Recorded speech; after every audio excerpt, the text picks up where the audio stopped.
Il faut un homme qui soit assez patient, assez humble pour pouvoir vraiment élever une femme qui se brise et qui se casse. Celui que tu veux épouser, tu voudrais que ce soit un leader.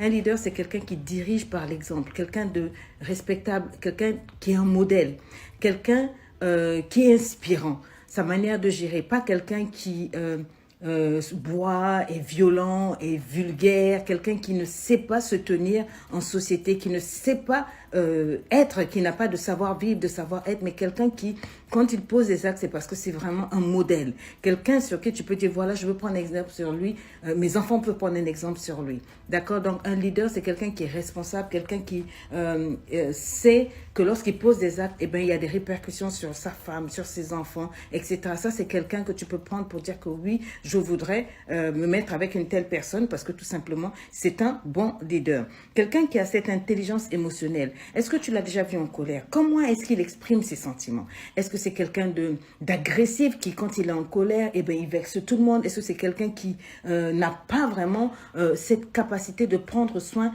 des gens autour de lui, de sa famille, de ses enfants? C'est-à-dire, c'est quelqu'un qui est très agressif dans le langage, quelqu'un qui a des traumatismes, qui ne sait pas se gérer, se contenir quand ça ne va pas, quelqu'un qui ne sait pas être alerte pour regarder si chez toi ça ne va pas et qu'est-ce qu'il faut faire pour que sa femme aille mieux, etc. Quelqu'un qui soit prévenant émotionnellement, qui sache se gérer, qui sache gérer ses émotions. C'est très, très important parce que tu sais, les femmes que nous sommes, nous avons chacune nos caprices, nos tempéraments. Il faut un homme qui soit assez patient, assez humble pour pouvoir vraiment élever une femme qui se brise et qui se casse. D'accord? Donc,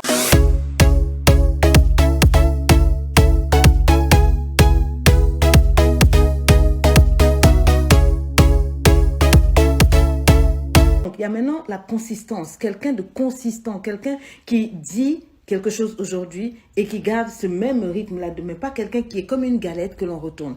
Quelqu'un, il a dit vert hier, aujourd'hui, il dit avant-hier, avant-demain, rouge, etc.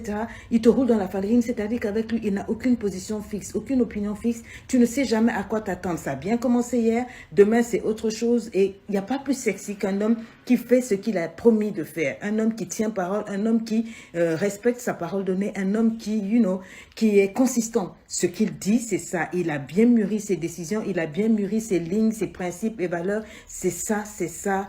Et puis on fonce. Alors, en quatrième point, ça serait quelqu'un de stable. On ne demande pas forcément un milliardaire ou un multimilliardaire qui a des jets, qui a des limousines, tout ça, mais quelqu'un qui n'est pas un crève-la-dalle.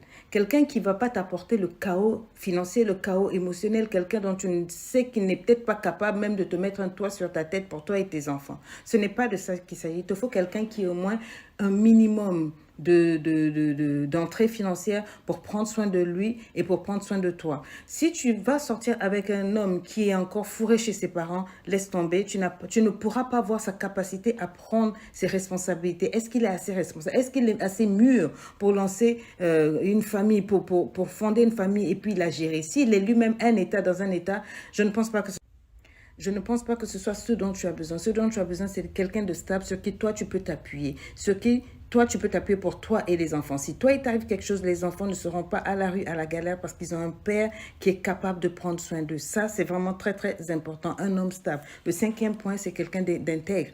Ne prends pas quelqu'un qui passe son temps à frauder le métro, quelqu'un qui n'a pas peur de casser, briser la loi pour pouvoir arriver à ses fins. Que ça soit en business ou dans la vie, quelqu'un de fourbe. Si tu prends une personne comme ça, c'est-à-dire de la même manière dont il escroque les autres, de la même manière dont il entreloupe les gens, eh bien, il t'entreloupera dans la relation. Donc, fais très, très, très attention à ce que tu choisis. Voilà.